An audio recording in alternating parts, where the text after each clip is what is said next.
Olá, sejam bem-vindos mais uma vez. A aula que estaremos apresentando é sobre a unidade de centro cirúrgico, a aula que faz parte do conteúdo programático da disciplina de técnica cirúrgica e cirurgia experimental. É uma aula assíncrona, então faz parte do que seria o que viria a representar o programa prático. E especificamente na aula de centro cirúrgico, a gente quer colocar para vocês uma situação especial que no modelo presencial vocês vivenciavam junto com a gente, um mini centro cirúrgico que nós temos na disciplina, eh, nesse momento a gente vai tentar passar para vocês como que funciona e como que é estruturado um centro cirúrgico. Em última instância, o centro cirúrgico vem representar um mini hospital dentro de um outro hospital, com uma situação muito mais complexa, porque tem uma inter-relação muito forte com outras áreas dos hospitais, e para que vocês não tenham a falsa impressão de que quando vocês passarem por lá, que é uma coisa muito simples, né? O centro cirúrgico tem toda uma complexidade administrativa e de funcionamento por trás dele. Então vamos lá então para a nossa aula, vou projetar minha tela.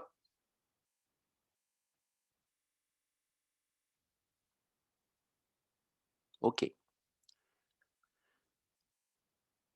Então, como eu falei para vocês, todos vocês durante a sua formação deverão passar nos estágios em centro cirúrgico, nos vários centros cirúrgicos que a nossa universidade tem, seja na maternidade, seja no centro cirúrgico central, seja no centro cirúrgico ambulatorial, no hospital do trabalhador ou nos outros lugares onde vocês passarem nos estágios, vocês deverão transitar no centro cirúrgico. Vocês verão que é um ambiente de trabalho, um ambiente de convivência muito legal no centro cirúrgico. Isso pode dar a falsa impressão de que é muito fácil, né? Na verdade, a partir desta aula, e ela tem como um desses objetivos é isso, mostrar a vocês a noção de complexidade de logística que é para funcionamento, a necessidade de toda uma infraestrutura hospitalar para estabelecer o centro cirúrgico, dar a vocês esse contato inicial com o ambiente cirúrgico, já que nesse momento, por causa da pandemia, a gente não consegue fazer isso na prática, criar uma consciência séptica, isso é para todos, né, para todos os médicos, e é no centro cirúrgico onde essa consciência séptica é levado assim no seu maior grau em consideração, né? E demonstrar a vocês que o centro cirúrgico não é uma unidade isolada, apesar de que as pessoas que lá trabalham sempre ficam reclusas e ficam num grupo menor e sempre fechadas, vão sempre para um ambiente de trabalho, é uma unidade que se interrelaciona e muito com o restante das unidades hospitalares. Esses são nossos objetivos para essa aula. Primeiro vamos para a definição do que é centro cirúrgico segundo o Ministério da Saúde. A unidade de centro cirúrgico é o conjunto de elementos destinados a atividades cirúrgicas, bem como a recuperação pós-anestésica e pós-operatórias imediatas. Então, é o local onde serão feitas, onde será realizado o ato operatório e a recuperação desses pacientes após deles, tanto do ponto de vista de dados vitais em relação ao procedimento realizado, também como de recuperação em relação às questões dos anestésicos, né? A gente verá depois que há um setor do centro cirúrgico que é a sala da recuperação pós-anestésica, que a gente vai abordar ela em separado na sequência. Muito bem, seguindo então com as nossas definições aqui, os nossos conceitos iniciais, a unidade de centro cirúrgico ela é composta pelo bloco cirúrgico propriamente dito, o que a gente denomina de centro cirúrgico especificamente, que tem então as salas cirúrgicas e alguns anexos, a gente vai abordar todos eles daqui a pouquinho. O setor de recuperação pós-anestésica, o RPA, né? E, eventualmente, a gente coloca eventualmente, porque em alguns hospitais, como o nosso hospital de clínicas é separado, o centro de materiais de esterilização, esse é onde são processados todos os materiais esterilizados para todo o hospital, né? Então, alguns hospitais mantêm esse centro de materiais de esterilização junto ao centro cirúrgico, a maioria, e outros separam. Pela complexidade do hospital de clínicas, ele fica no anexo B, no terceiro andar, então é um centro descentralizado, ele fornece materiais esterilizados para todo o hospital, inclusive para o centro cirúrgico, né? Então, a gente vai falar sobre os três, mas lembre que o centro de materiais pode eventualmente não estar atrelado ao centro cirúrgico, né? Dependendo da estrutura hospitalar, isso pode acontecer. Então, essas são as três unidades que compõem essa unidade de centro cirúrgico. Ela pode ser definida, e aqui uma definição da Agência Nacional de Vigilância Sanitária, como um conjunto de elementos destinados à atividade cirúrgica e à recuperação anestésica e ao pós-operatório imediato, que é o que a gente falou no início da nossa apresentação. Portanto, o que a gente quer deixar para vocês é que é uma organização complexa. É tudo um intrincado de processos que se relacionam com o hospital e que eles têm que, além de se relacionar, recebem materiais, recebem demandas, e eles têm que retornar isso de maneira adequada. Então, é bastante complexo o cirúrgico, vocês vão ver no decorrer da aula. E tem a questão que, como produto final, a entrega que esse centro cirúrgico faz, é uma assistência especializada. Esse aqui é uma definição, esse quadro é uma definição da Sociedade Brasileira de Enfermagem Cirúrgica, de 2009. Ainda nos conceitos iniciais, o centro cirúrgico possui áreas e instalações que permitem efetuar procedimentos anestésicos cirúrgicos nas melhores condições de segurança para o paciente e conforto para a equipe que o assiste. Por que é importante? Claro que nosso primeiro objetivo sempre é o paciente e a segurança dele é primordial, mas lembro a vocês, por uma questão de complexidade, que nós temos muitas equipes trabalhando no centro cirúrgico, é um trabalho de risco, já visto que existe sempre a possibilidade de, além dos acidentes de trabalho, pode existir de contaminação com micro-organismos, então é uma situação bastante complexa e nós precisamos o que a gente denomina hoje biossegurança, segurança tanto para o paciente quanto para a equipe de saúde. Formado por um conjunto de áreas, instalações interligadas e permite, então, que esses procedimentos anestésicos cirúrgicos sejam feitos nas condições ideais de asepsia e segurança para todos.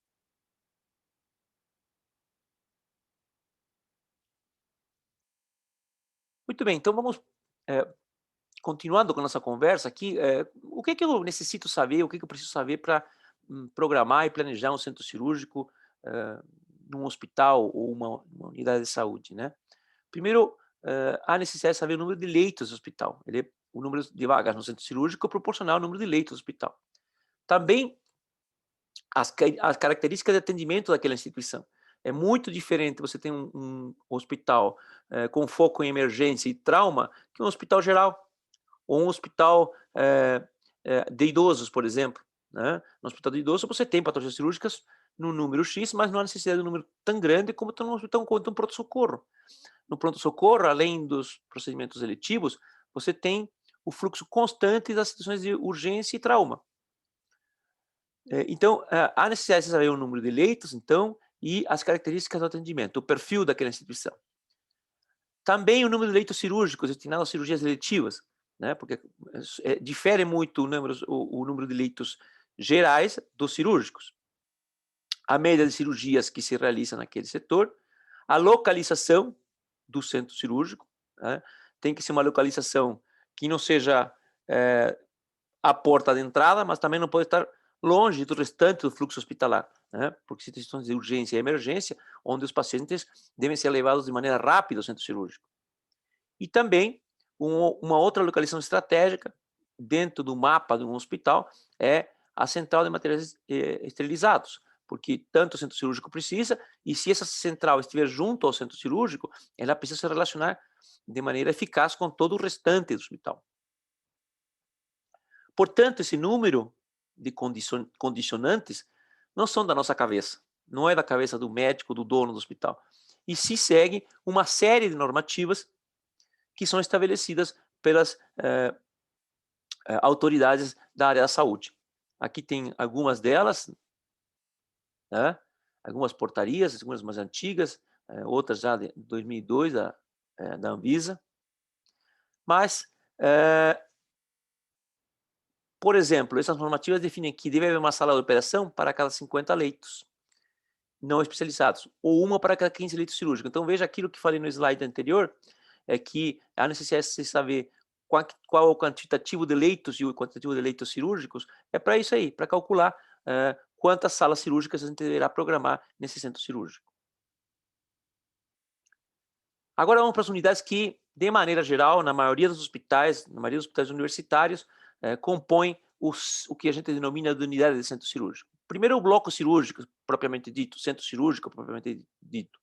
São as salas operatórias, os lavabos, os vestiários, a sala para acondicionamento de órgãos e sangue, sala do patologista, sala de depósito de materiais, a secretaria, conforto das equipes, copa, expurgo, repouso, sala de equipamentos e materiais. Então, veja, um quantitativo de instalação de infraestrutura muito grande e que precisa ser programado. E a gente vai ver que existem maneiras e maneiras de distribuir eles num mapa, numa planta. A gente vai ver. Uma outra unidade que está, e essa aqui sim deve estar sempre atrelada ao bloco cirúrgico, é a sala de recuperação pós-anestésica, a SRPA, ou muito popularmente conhecida como RPA na maioria dos hospitais e escolas. Ela destina-se a receber e prestar assistência ao paciente sob ação anestésica ainda. Ela está localizada próxima das salas de operação e permite um fácil acesso ao atendimento, seja da enfermagem, do anestesista, dos cirurgiões, na avaliação constante. Esse paciente que terminou o ato operatório foi para essa sala se recuperar. Então, essas equipes continuam constantemente avaliando o paciente antes de dar a alta especificamente para a enfermaria ou para a unidade de terapia intensiva, né? Então, essas duas sempre estão juntas, né? Há necessidade de estarem juntas. A terceira, que é a Central de Material e Esterilização, a SME, destina-se ao preparo e esterilização de material e equipamentos usados no centro cirúrgico e nas unidades hospitalares. Pode ser centralizada ou descentralizada e pode estar locada no centro cirúrgico ou em outra área, como eu acabei de falar no início da nossa apresentação. No nosso hospital, como eu já falei, no nosso hospital escola, ela está fora do centro cirúrgico. O centro cirúrgico tem apenas um local onde ele guarda os materiais esterilizados, mas quem faz o fornecimento desse material é a central de materiais esterilizados, e ela faz não somente para o centro cirúrgico, mas faz para todo o hospital. Então é importante que se entenda que isso aqui é também muito estratégico, a localização na planta, como maneira geral de todo o hospital. Vamos agora pegar essas três unidades e abordar cada uma delas uma a uma. Vamos primeiro para o bloco cirúrgico. A planta física do bloco cirúrgico tem que proporcionar barreiras que diminuam a entrada de micro-organismos ou que controlem, né? Principalmente porque nós temos, como falamos na nossa primeira aula teórica, nós temos cirurgias que são limpas, cirurgias potencialmente contaminadas, contaminadas e infectadas. Elas têm cargas de micro-organismos diferentes, então a gente precisa separar isso e trabalhar de maneira lógica esse volume e minimizar a questão de entrada, de contato desses micro-organismos com os pacientes. Devemos considerar três áreas para a movimentação das pacientes e das pessoas. Essas áreas são áreas não restritas, área semi-restrita e área restrita. Vamos ver cada uma delas em separado agora. A área não restrita, os profissionais podem circular sem roupa privativa, ou seja, roupa de civil. Não é exigido nenhum cuidado especial. E que setores do centro cirúrgico compõem essa área não restrita? São os corredores externos, o vestiário, a secretaria, que fica em contato praticamente com o restante do hospital, e o local de transferência de macas. Essas áreas são as áreas não restritas. Áreas semi-restritas. A circulação das pessoas é permitida apenas com vestimenta específica. A gente vai ver qual é o tipo de vestimenta na sequência. É uma roupa privativa do setor, onde há a necessidade de obrigatoriamente usar essa roupa, o pijama, o gorro e calçado adequado. E os setores que compõem esse setor semi-restrito são a sala de guarda-equipamentos, a farmácia satélite, a copa, o conforto das equipes e a sala de espera dos pacientes. E, finalmente, nós temos, então, a área restrita, que tem limites bem definidos para a circulação de pessoal e equipamentos. A máscara é exigida além da roupa anterior, na área semi-restrita, além da roupa de trânsito no centro cirúrgico, nós temos a obrigatoriedade de usar máscara. É onde se leva a seu grau máximo a rotina asséptica, as questões de asepsia, antisepsia são levadas no seu grau máximo, porque a gente precisa minimizar o contato desses micro-organismos com os pacientes.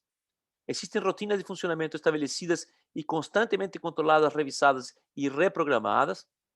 Existem registros das rotinas, tudo para evitar a contaminação do meio. E os setores que compõem esse setor restrito são as salas de cirurgia, como era óbvio vocês pensarem isso, a sala de recuperação pós-anestésica, os corredores internos e os lavabos, né, onde a gente faz a escovação das mãos. Então, essas são as três áreas, então não restrita, que praticamente é a área que fica em contato com o restante do hospital, a área semi-restrita já dentro do centro cirúrgico, antes da sala de cirurgia, onde a gente transita com roupa específica, a gente já se trocou no vestiário, e as áreas restritas, que são as áreas onde a gente pratica os procedimentos operatórios, onde o paciente também faz a recuperação pós-anestésica. São os 3 setores de circulação de fluxo dentro de um centro cirúrgico. Muito bem, levando em consideração aquelas questões legais, essa determinação técnica das 3 áreas, há necessidade de a gente planejar adequadamente aonde a gente vai locar esse centro cirúrgico e como a gente vai estruturar esse centro cirúrgico.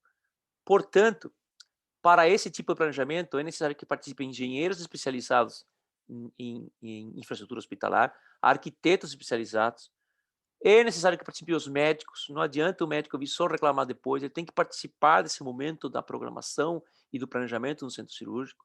Os enfermeiros, eles participam porque eles têm isso na sua formação. E antigamente nós pararíamos por aqui, mas mais recentemente, nos últimos 20 anos, o pessoal da tecnologia da informação e da administração hospitalar também precisam participar dessa comissão, dessa força-tarefa que vai realizar o planejamento adequado do novo centro cirúrgico.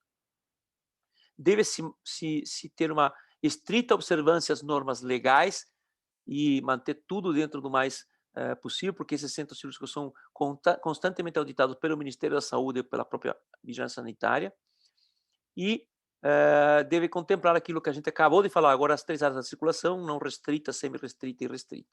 Esse seria um planejamento adequado para um centro cirúrgico, porém, e aqui vem a parte triste, poucos são os hospitais que possuem unidades cirúrgicas devidamente planejadas. Alguns são os antigos, que foram planejados por um engenheiro não especializado, com alguém da enfermagem ou com o dono do hospital. Outros são centros cirúrgicos novos, que não se tem todo esse conhecimento que nós acabamos de passar para vocês e que a pessoa planeja de qualquer maneira, e ele realmente muitas vezes tem depois várias interdições por causa dos órgãos de controle, com razão, porque a maioria deles acaba não respeitando normas legais. Então, assim, apesar de que hoje tem esse conhecimento, nós sabemos que a maioria dos hospitais não se atém a essas normas e não tem um planejamento adequado. Né? Os hospitais de escola geralmente estão sempre sendo bastante auditados, então eles têm as normas muito claras e respeitam as normas. Então, nosso centro cirúrgico ele se adequa, ele pode parecer um pouco antiquado, isso sim pode parecer, são centros cirúrgicos mais acanhados do ponto de vista de questões de envelhecimento e de modernidade, mas de qualquer maneira eles estão atendendo estritamente as normas legais e as questões da consciência séptica que nós falamos que é tão importante para nossos pacientes e para as equipes de saúde. Aqui algumas plantas, tá? São várias plantas, você pode entrar na internet e colocar planta, centro cirúrgico, vai aparecer um monte, tá? Existem basicamente 2 tipos de plantas, aquelas que são de corredor único ou corredor duplo, que a gente chama, né? O corredor periférico, e a gente vai visitar cada uma delas nos próximos slides, só para vocês entenderem, que vocês digitarem na internet plantas centros cirúrgicos, vão encontrar um monte de plantas, alguns centros cirúrgicos conhecidos aqui no nosso país, tá? Então, mas eu quero passar para vocês a lógica desses 2 tipos de plantas que existem. A primeira é a planta de corredor único, né? Veja meu laser point aqui, a entrada dos pacientes seria por aqui, a entrada do vestiário masculino e feminino dos profissionais de saúde, e aqui nós teríamos a área não restrita, essa primeira parte aqui, onde a gente, né, poderia circular essa entrada aqui e esse primeiro corredor inicial. Posteriormente, tudo isso aqui, ó, né, até onde começa as salas verdes, aqui as duas, seria a área semi-restrita. E a partir dessa linha aqui imaginária, aqui teríamos a área restrita. Por que o corredor único? Porque o paciente entra por aqui e ele vai por esse corredor para a sala de cirurgia. Veja que aqui nós temos 4 salas para cirurgias limpas. Então, as cirurgias limpas entram pela entrada e fazem sua cirurgia, e posteriormente elas retornam para a sala de recuperação pós-anestésica e eles retornam para fora. E na medida que você vai avançando no corredor único, você passa por uma sala depois de potencialmente contaminada, e as últimas 2 no final, que devem teoricamente ser as menos acessadas no decorrer do dia, são as salas contaminadas, só para cirurgias que você sabidamente sabe que tem contaminação, né? São pacientes de urgência, emergência, né? Abdômen agudo, peritonite. Esse L colocado aqui são os lavabos. O ideal é que você tenha um lavabo a cada 2 salas, é isso que tem nesse desenho. Então, o fluxo, na medida do possível, ele é unidirecional, né? O paciente entra aqui e sai, né? Dessa maneira.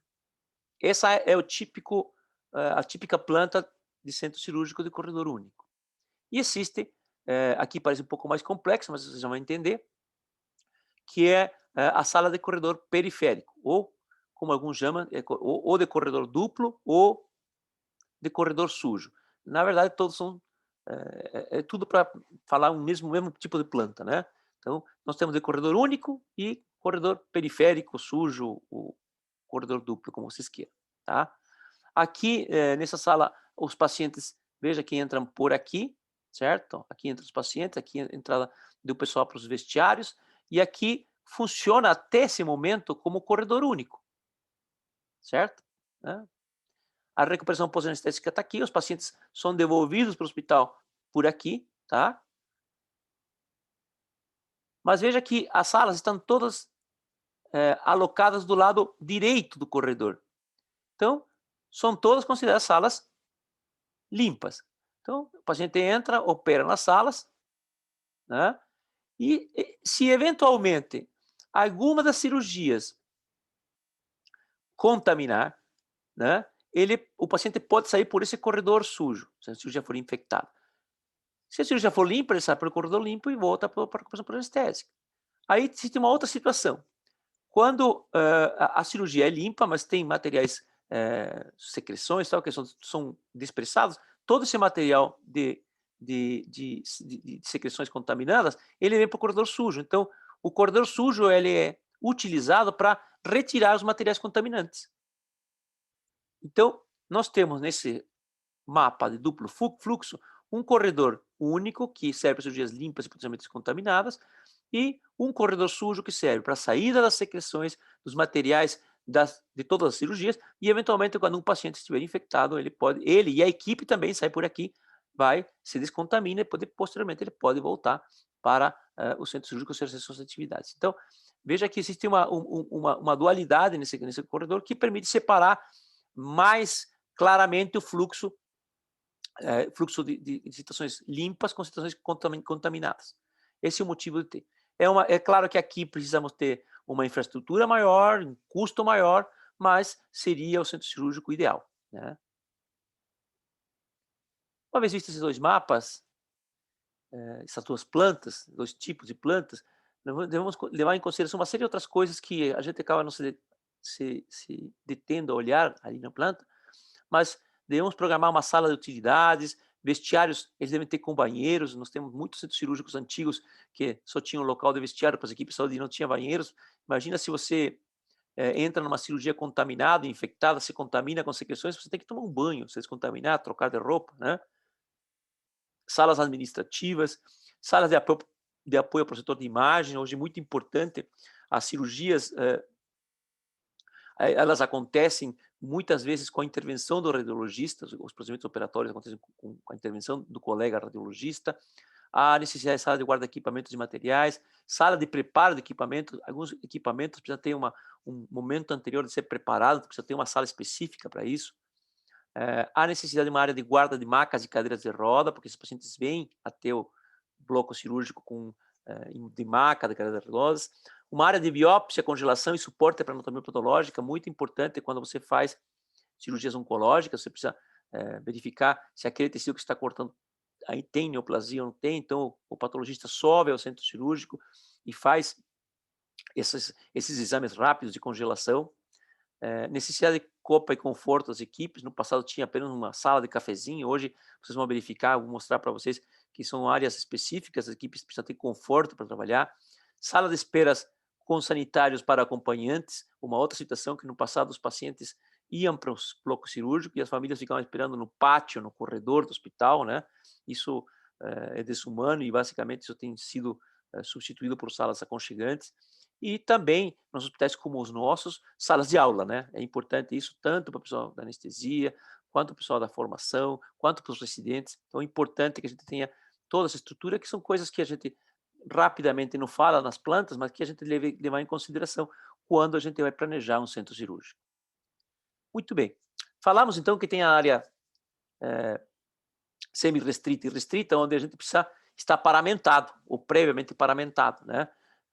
As vestimentas básicas são essas que aqui estão citadas, que é a roupa pré-cirúrgica, né? O que popularmente ficou denominado, principalmente pelos alunos, de pijama cirúrgico. Acho que muitos de vocês devem ir dormir com ele, deve ser por isso, na hora que estão de plantão. O gorro, a máscara, os propés, e está interrogado porque em alguns setores não se usa, já vamos falar sobre eles, e o avental cirúrgico, que já é um material específico. Vocês vão ter uma aula específica sobre paramentação, apenas só vou passar por ele, e eu não vou entrar na aula que vai ser dada sobre paramentação, mas só para vocês saberem que essas são as vestimentas que a gente utiliza no dia a dia no centro cirúrgico. Aqui está o pijama cirúrgico, vários modelos, os colores. Coloquei esses três aqui para vocês entenderem que os colores mais utilizados nos hospitais pelo Brasil afora são esses três: o azul, o verde e o cinza, né? Então, tem modelo masculino, feminino, tá? São os três que, junto com a toca, a máscara e o calçado cirúrgico, compõem a vestimenta que é necessária para transitar no centro cirúrgico, não para entrar em campo operatório, mas para transitar no centro cirúrgico é a indumentária necessária. São os três modelos, vocês podem entrar na internet, vocês vão ver um monte de modelitos. O gorro cirúrgico, a touca cirúrgica, as mais utilizadas são essas descartáveis, essas duas, são esses dois modelos, uma com elástico e outra de amarrar atrás. Mas aí tem as toucas de pano, né? Antigamente eram todas de pano, hoje as descartáveis são mais baratas, mais práticas, mas as de pano a gente pode personalizar, como você pode ver aqui vários modelos, pode personalizar de acordo com o gosto de cada um dos profissionais da saúde, mas pode profissionalizar também com alguns eventos, né? Ou de entidades, né? Então, cada um personaliza e usa que gostaria de usar, né? O centro cirúrgico geralmente deve fornecer às pessoas que chegam lá as descartáveis, que são as mais utilizadas. Bom, na época de pandemia, todo mundo ficou especialista em máscaras. A máscara cirúrgica aqui da esquerda é a mais utilizada comumente, é a máscara cirúrgica simples, né, dupla. E depois tem a N95 sem válvula e com válvula para situações específicas. Há operações nos quais há liberação de gases pelo próprio procedimento. Então, a necessidade de usar esse tipo de máscaras. Há situações de algum micro-organismo que também é necessário usar uma N95. Então, são os tipos de máscara, mas a máscara que a gente utiliza em 95, 98% das vezes é a máscara cirúrgica simples, dupla, né? No passado eram de panos, hoje são todas descartáveis, não há necessidade de panos. O calçado cirúrgico, e aí eu deixei interrogado no começo o propé, porque existem situações em que o propé, existem centros cirúrgicos que não disponibiliza mais o propé, não se utiliza mais o propé. E aqui cabem algumas considerações. O calçado cirúrgico que vocês estão vendo, bastante difundido nos últimos anos, esses tamancos cirúrgicos, aqui não estou citando marca nenhuma, mas eu coloquei essas duas imagens porque eles devem ser fechados, seguindo a NR32, que é a norma regulatória 32. Existem vários tipos de tamanco, tudo furadinho, não é permitido. Então, no centro cirúrgico, se você tiver um calçado específico cirúrgico como esses dois aqui, ele precisa ser fechado, né? Alguns centros cirúrgicos que não utilizam propé autorizam as pessoas que trabalham lá rotineiramente a separar um calçado que seja da grada dele e deixar aquele calçado lá para sua utilização na hora que estiver no centro cirúrgico, não há problema, né? E aquele centro cirúrgico que ainda utiliza o propé, por cima do teu calçado que você vem da rua, você coloca esse propé, como está nesse caso aqui, né? Aqui de baixo. E o propé, ele sim deve ser colocado no paciente, né? O paciente está descalço aqui, mas coloca um propé enquanto aguarda o procedimento cirúrgico, enquanto vai da sala onde ele entrou, né, da antessala até a sala operatória, ele vai com esse propé, né? Ele não vai descalço. Então, essas são as utilizações. Muitos hospitais, por levantamentos que foram feitos, não utilizam mais o propé, né? Consideram gastos desnecessários, desde que você tenha calçado específico, não há necessidade. Se vocês forem para São Paulo, todos os hospitais ainda utilizam o propé. Aqui no nossa cidade, alguns hospitais utilizam, outros não. Isso vai da decisão da administração da própria entidade de saúde.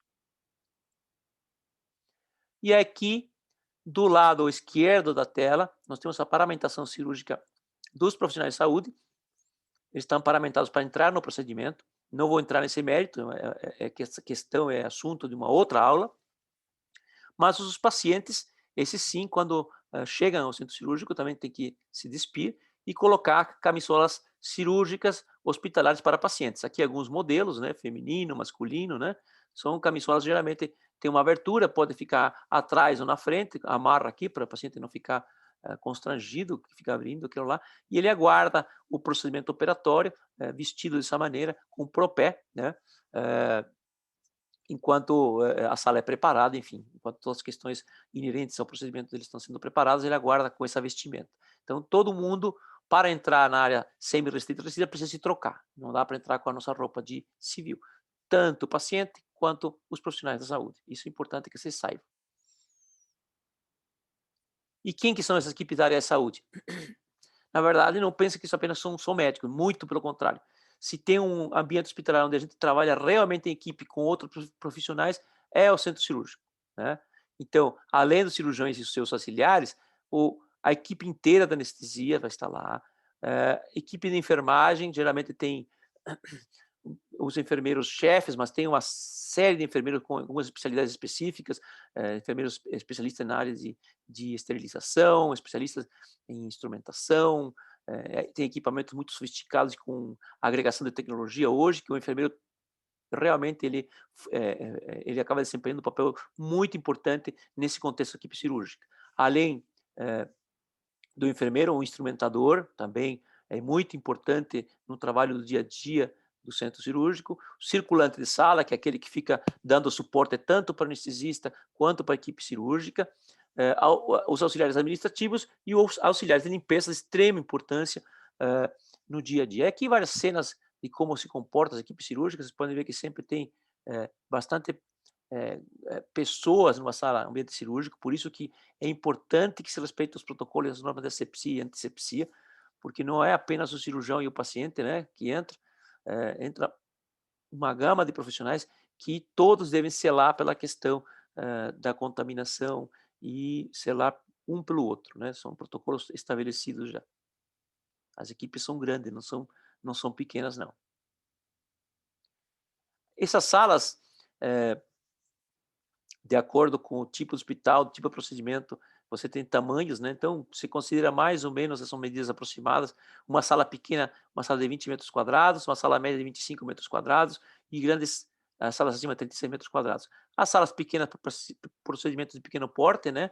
As salas médias já a gente consegue fazer procedimentos de médio e grande porte, e as salas grandes são utilizadas para procedimentos geralmente especiais, né? Cirurgias cardíacas, neurocirurgias, cirurgias em que há necessidade de colocar aparelhos como o neuronavegador, cirurgia robótica, videolaparoscopia. Então a gente utiliza salas maiores porque há uma quantidade de equipamentos maiores que acaba atrapalhando um pouco o fluxo dentro da própria sala. Então são 3 tipos de tamanho das salas, tá? Também tem que entrar na questão do planejamento.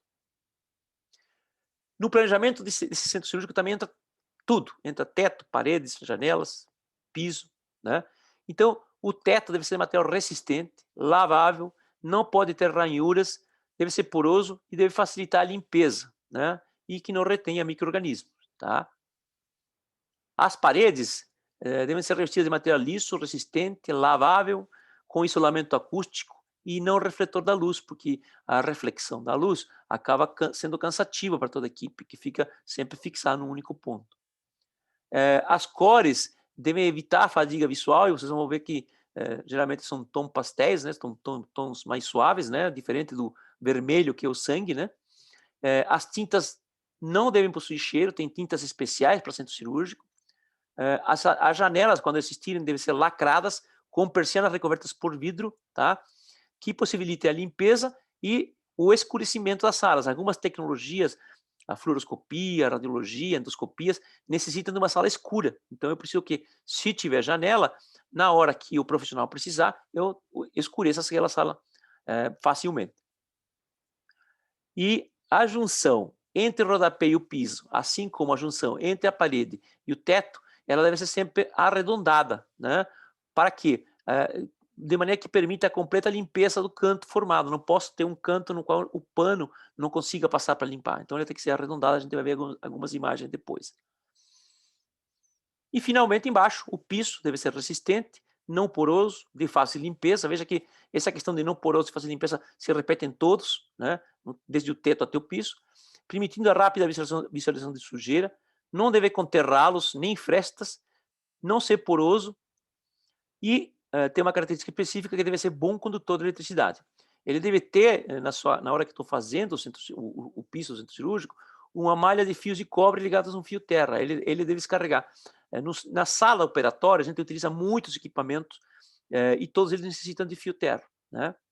E também não deve conter emendas e ser antiderrapante. Ok? Vamos agora ver algumas imagens. Aqui em cima vocês podem ver o teto. Essas ranhuras que tem aqui são as ranhuras do ar-condicionado, que a gente já vai falar, mas fora isso, vocês podem ver que é único, tá? Aqui nos cantos é arredondado. Aqui também, esse outro centro cirúrgico também. Podem ver que aqui são as entradas de ar, que a gente já vai falar sobre elas. As janelas estão aqui, são lacradas, não tem como abrir elas.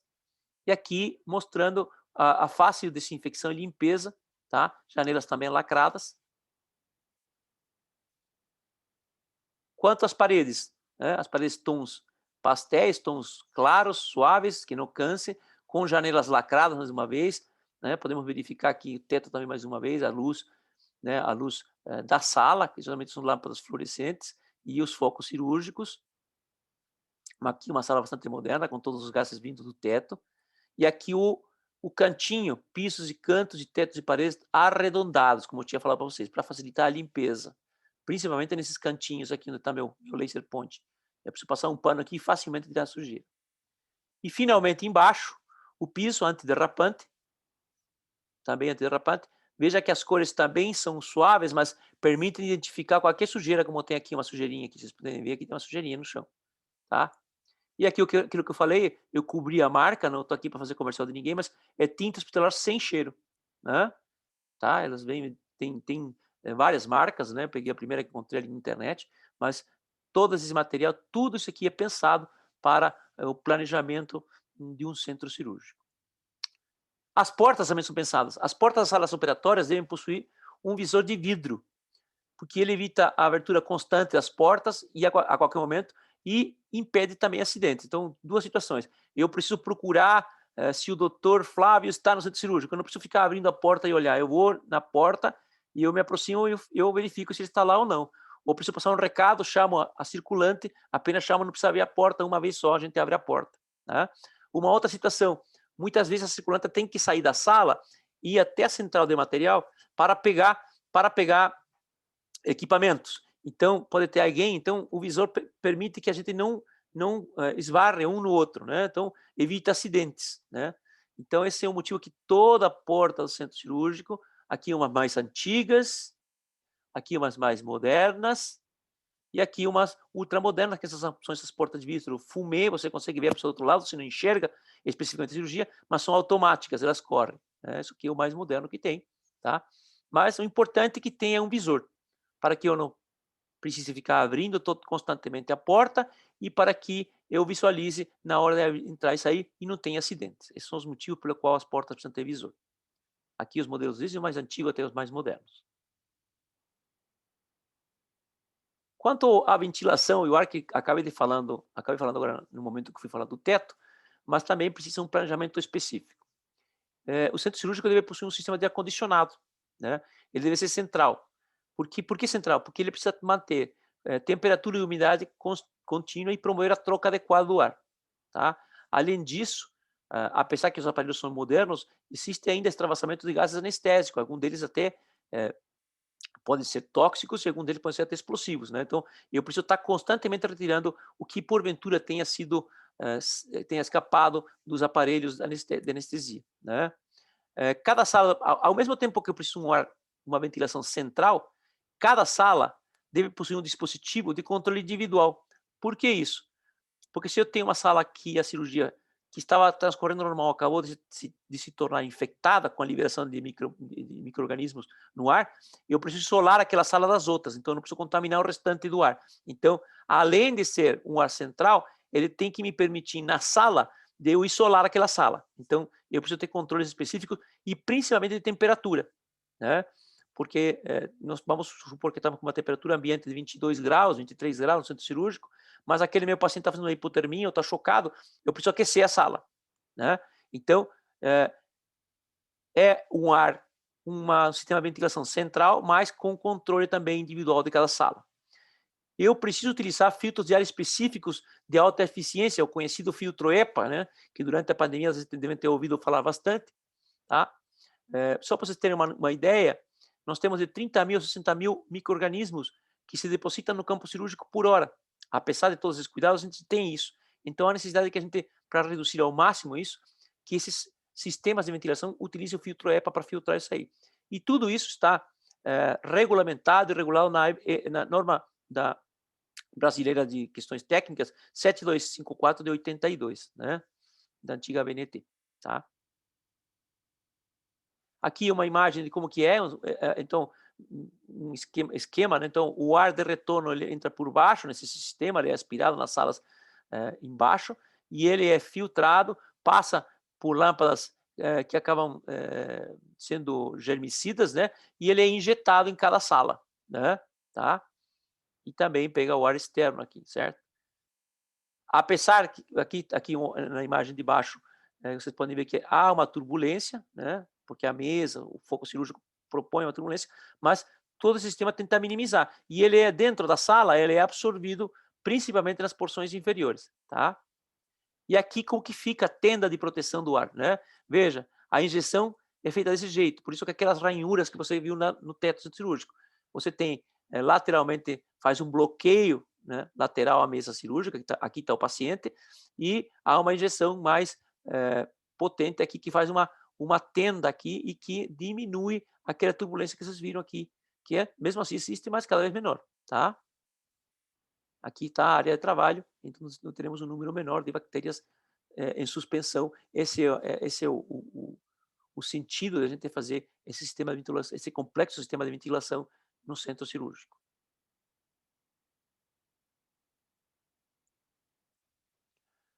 Além do sistema ventilatório, nós temos que lembrar da instalação elétrica, né? É óbvio, né, que deve conter um sistema de segurança. Esse sistema de emergência deve ter um gerador próprio,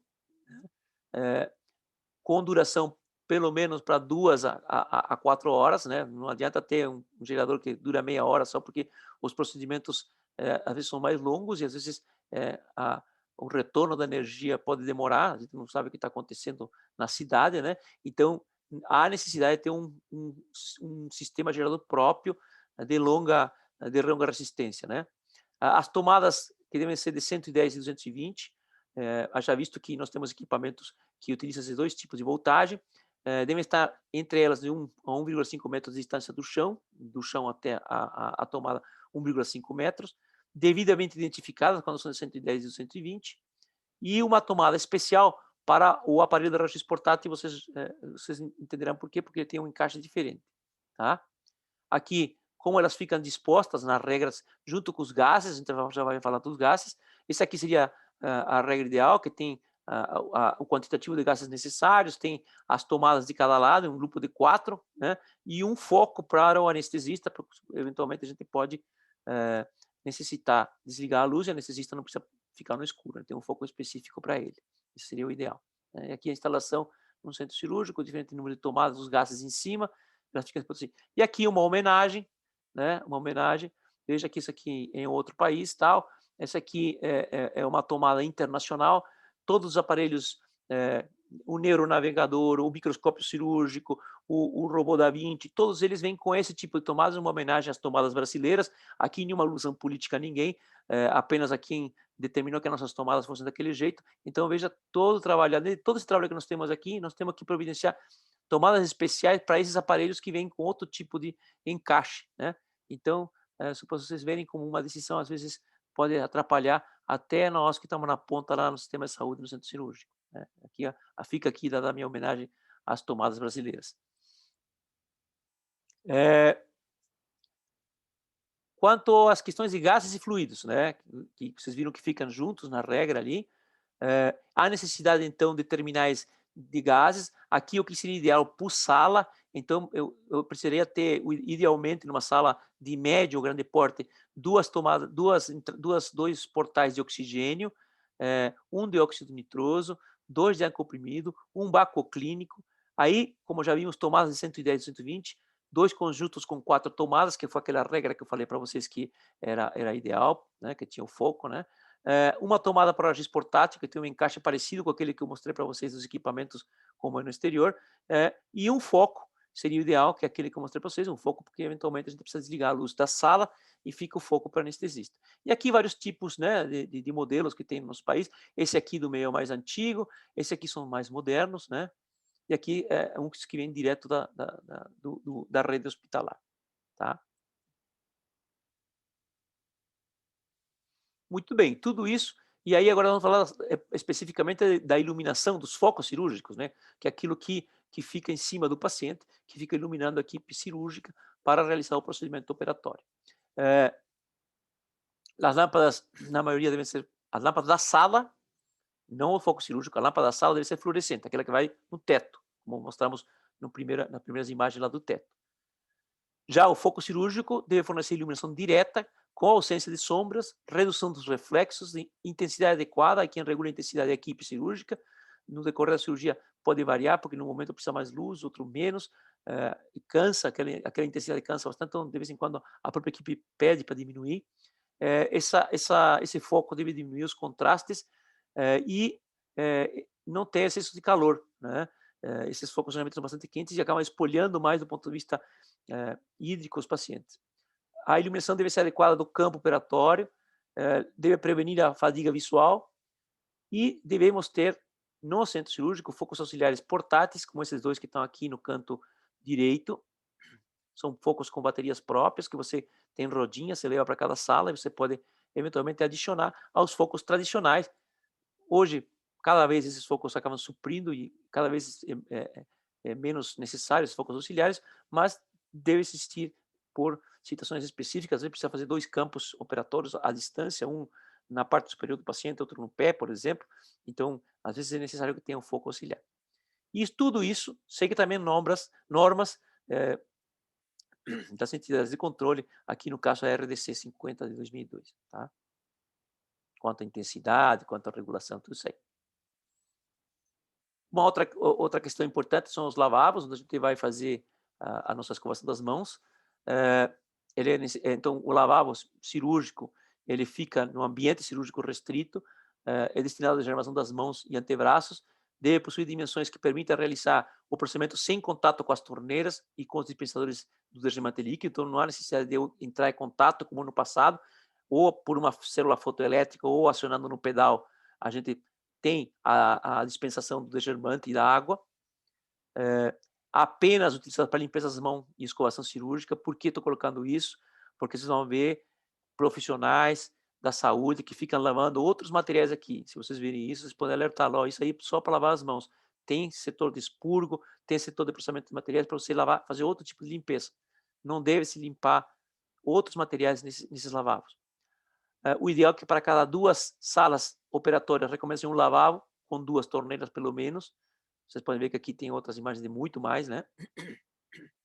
O espaço entre as torneiras deve ser de 1,10 m aproximadamente, daí para mais. E o acionamento e travamento automático, como já falamos anteriormente. Aqui alguns exemplos, um lavabo, um grande lavabo, com mais de 1,5 m entre as torneiras, todo com acionamento no pedal, podem ver aqui embaixo. Aqui também, aqui o acionamento é com célula fotoelétrica, que está na própria torneira, aqui já o espaço um pouco menor, e esse aqui um bem moderno, tá? Com áreas para encaixe dos profissionais, o acionamento tudo com células fotoelétricas, tá? Esse aqui do renomado hospital em São Paulo, né? Então, vocês podem ver que são vários modelos, mas o importante é que hoje o acionamento tanto do dispensador de degermante como de água seja automático, ele trava automático também, a gente não tenha contato, e que esses lavabos sejam utilizados apenas para a escovação e degermação das mãos da equipe cirúrgica. E aí outros equipamentos que a gente precisa, o negatoscópio para ver as imagens. Hoje as imagens não são, nem sempre são em chapas, né, como era antigamente, então também precisa ter imagens de alta resolução para o profissional ficar olhando tanto na sala quanto na área administrativa, ver tomografia, ressonância, no próprio terminal de alta resolução. há necessidade de terminais de rede na sala de cirurgia. Hoje, a maioria dos centros cirúrgicos tem um terminal de rede na própria sala, onde se faz a solicitação de equipamentos, de materiais, enfim, pede exames. Necessidade de intercomunicadores da sala com a sala administrativa e também com outros setores do hospital. Pode ser o telefone também, mas há necessidade dessa comunicação. E todos os equipamentos de cirurgia segura, né? As cirurgias hoje seguras, elas é uma prerrogativa que algum de vocês vai pegar esse tema nos seminários. É importante que vocês entendam o que é um equipamento para checagem, checklist no começo da operação, no final da operação, visando sempre a segurança do paciente. Tá? Aqui alguns outros setores que a gente não vai entrar muito em detalhe para mostrar imagens. Aqui os vestiários, né, na área que não restrita, onde você pode ter circulação normal, você entra pelo vestiário. Aqui em vestiários de grandes hospitais, né, sempre tem múltiplos lockers para vocês colocarem os seus pertences. É necessário que tenha banheiros para duchas, eventualmente você se contaminar. E o ideal seria que quando você fosse para casa, tomasse um banho e fosse de banho tomado para casa com a tua roupa de civil, tá? O expurgo, que a gente não falou, né, que é o local onde a gente vai dispersar as secções das salas de operações, obrigatoriamente tem que ter um vaso sanitário apropriado, que tem uma boca mais larga, para que com essa descarga, a gente dê descarga e não contamine o restante do ambiente, uma pia para lavagem dos artigos utilizados nas cirurgias, e por isso que eu ressaltei que no lavabo não deve se lavar outros artigos. Então vocês vão ver profissionais eventualmente lavando material nos lavabos. Por favor, ajudem a educar esse povo que essa lavagem é feita no expurgo. Isso mudou bastante nos últimos anos. O centro cirúrgico, tanto para os profissionais médicos quanto para os outros profissionais, deve ter áreas de conforto, deve ter áreas de descanso, porque a gente não trabalha 8 horas sem parar. Entre uma cirurgia, entre uma operação e outra, há um intervalo. Às vezes, na própria operação, há necessidade de interromper o trabalho, no sentido de que há um momento para fazer um exame, aguardar um retorno de um exame. Então, há necessidade que as pessoas tenham um local adequado para almoçar, para se descansar, se preparar. Então, para fazer suas atribuições administrativas enquanto espera a próxima operação, né? Então, tudo isso hoje mudou muito, né? No passado, a gente não tinha essas salas, ou no máximo tinha uma copa para a gente tomar um cafezinho e fazer uma refeição rápida. Hoje, os centros cirúrgicos têm se modernizado bastante, dando conforto também às equipes de saúde. E assim como melhorou para os profissionais de saúde, também tem melhorado para os familiares, né? No passado, como falei para vocês no começo da aula, o paciente ia para o centro cirúrgico e os familiares ficavam esperando no corredor, ficavam esperando no ambulatório, no pátio, no carro, enfim. E hoje não, né? Há diferentes tipos de salas, algumas mais acanhadas, mas isso não depende que tenha um local próprio, né? Aqui uma sala de um hospital em Porto Alegre, aqui um hospital em São Paulo. Veja que tem melhorado essa questão de humanidade, e aí a família fica aguardando o retorno da equipe de alguém, da equipe cirúrgica, para dar um posicionamento como está a cirurgia. Geralmente nessas salas são emitidos relatórios do andamento da cirurgia, que pode ser via digital, como no caso, pode ser vir alguém da equipe e falar, olha, não passa muitos detalhes, mas passa se a cirurgia, se o procedimento está em andamento, se o procedimento já terminou ou ainda não começou. Isso já dá um referencial para o paciente não ficar esperando, porque às vezes o paciente vai para o centro cirúrgico um pouco antes de iniciar a cirurgia e se demora, e a família pensa que todo aquele tempo que está fora do quarto, o paciente está em sala operatória, e não é assim, né? Então, há uma comunicação eficaz hoje com os familiares nesse sentido, e é bastante bom que isso assim aconteça, porque está se humanizando o atendimento para os nossos pacientes e seus familiares. Aqui importante, na área não restrita e em contato com a semi-restrita, como que o paciente entra no centro cirúrgico. A maneira ideal seria através dessas macas, esse passa-macas. Aqui essa é a janela. Aqui estamos do lado de dentro, o centro cirúrgico, está uma das partes do passa-maca. Então, lá do corredor do hospital vem o nosso colega aqui com o paciente, encaixa essas bases de maca uma na outra e passa a parte de cima de um lado para o outro. Isso que acontece, aqui estão passando, né? Uma imagem passando a maca do ambiente hospitalar para dentro do centro cirúrgico. É assim que se processa. isso seria ideal. Por que que é o ideal? Porque muitos centros cirúrgicos não têm isso aí. Então, nessas situações, entra a maca, né? Então, aí tem que considerar então, que a rodinha que veio do hospital, eventualmente pode estar contaminada, e aí a desinfecção precisa ser feita de maneira mais eficaz, mais frequentemente, né? Tá?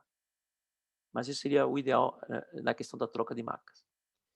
E aí vamos evoluindo, aqui uma imagem do que seria de um comercial, de como que seria a sala cirúrgica da cirurgia 4.0, né? Toda tecnológica, que são as salas inteligentes. E aqui uma imagem real de uma sala inteligente. Como vocês podem ver que tem pouca gente circulando. Aqui diminui bastante o quantitativo de pessoas circulando. A equipe cirúrgica não diminuiu daquele quantitativo que está lá, mas tem menos gente circulando, a circulação é menor, mas é toda inteligente. Você fala com a sala, tem uma central de computador que regula a luz, regula as máquinas, a tecnologia, e é assim, a porta é automática, como vocês podem ver, né? Então, isso já não é apenas ficção científica, isso já existe inclusive na nossa cidade. Em São Paulo existe muito, aqui na nossa cidade existem 2 salas cirúrgicas inteligentes. Isso virá com o decorrer do tempo.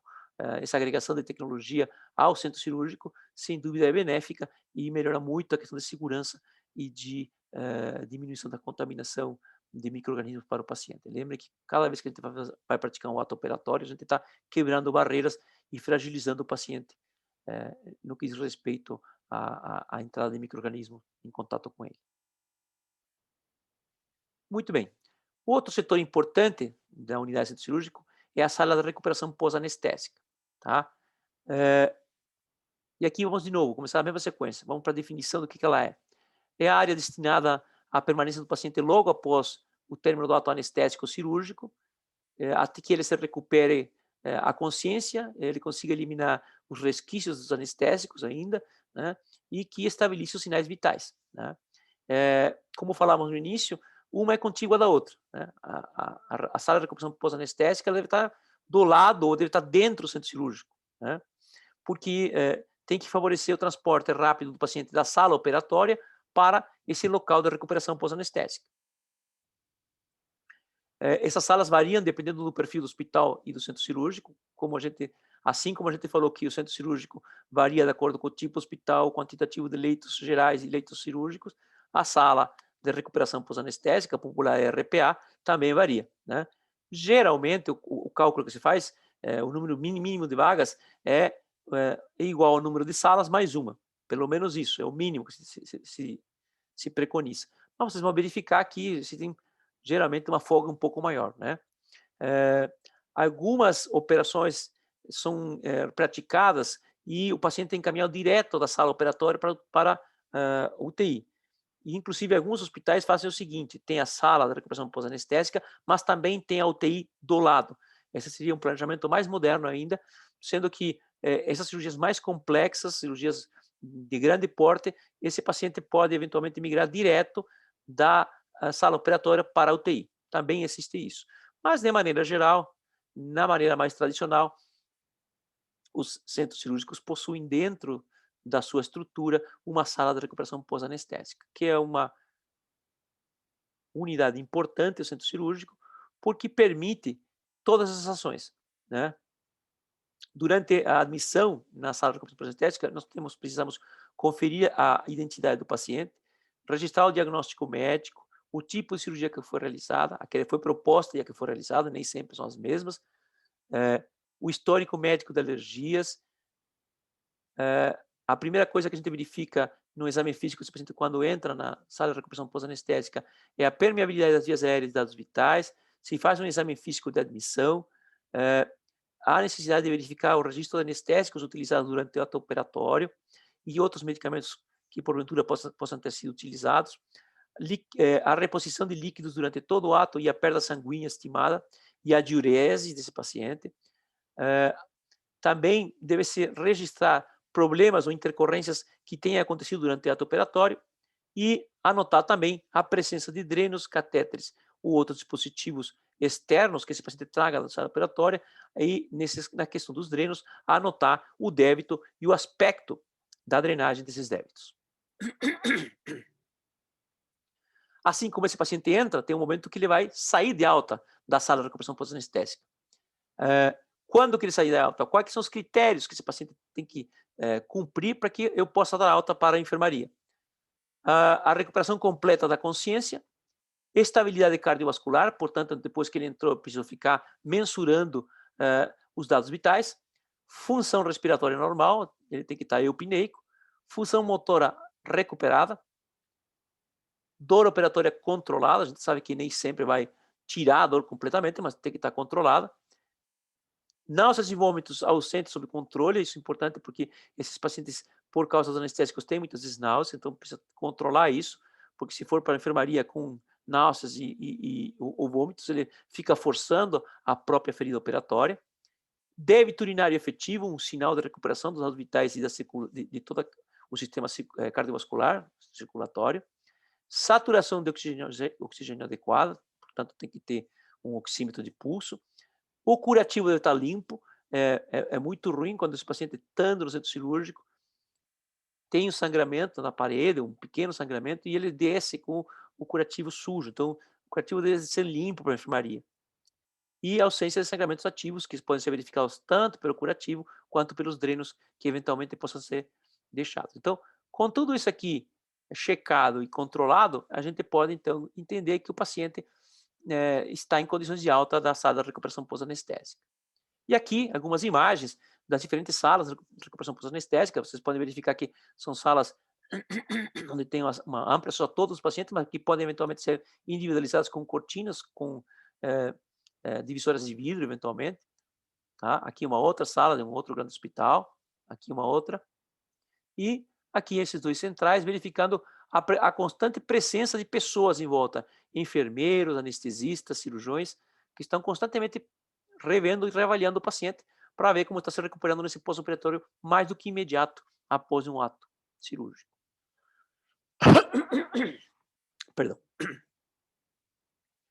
E por último, deixamos até por último por uma questão meio que estratégica, a central de materiais esterilizados, que, como eu falei no início, pode mais modernamente estar separado do centro cirúrgico ou pode estar acoplado ao centro cirúrgico. Sem dúvida, das áreas hospitalares, o centro cirúrgico é uma das que mais utiliza, mas não é a única, porque existem centros cirúrgicos ambulatoriais, existem ambulatórios, existe sala de curativos, então outros setores do hospital utilizam material esterilizado, né? Então, mais modernamente tem se separado, né? Mas ainda tradicionalmente pode estar junto.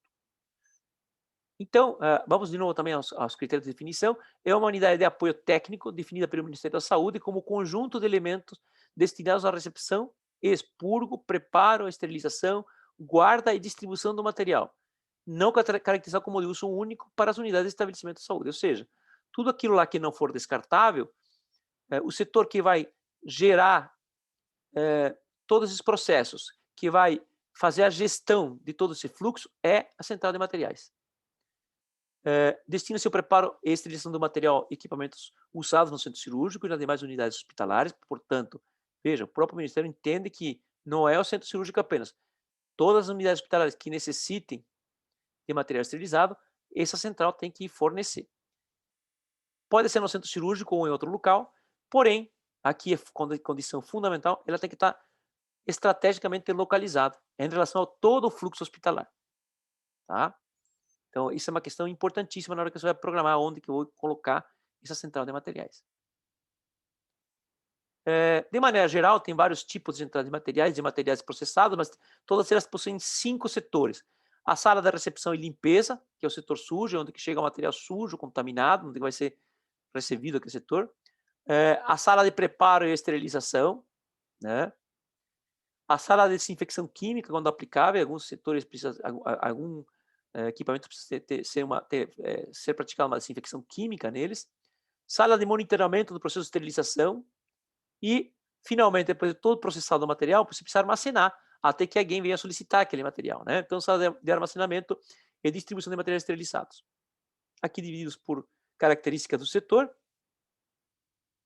E aqui algumas imagens, né? Geralmente os centros de esterilização modernos são áreas enormes. Aqui são todas, aqui são essas portas, são autoclaves. Aqui o outro setor de materiais. O nosso hospital de clínicas é bastante grande no setor. Aqui, essas são imagens de outros hospitais. Aqui, uma carga inteira de uma autoclave, pode ver que vai bastante material, uma carga dura em média 2 horas até esterilizar todo esse material. Aqui, outra carga. Aqui, o setor de preparo, do pessoal preparando o material antes de colocar nas autoclaves. E aqui, uma vez esterilizado, como ele fica armazenado, né? Nesses armários que são amplos, fáceis de verificar e completamente identificados, né?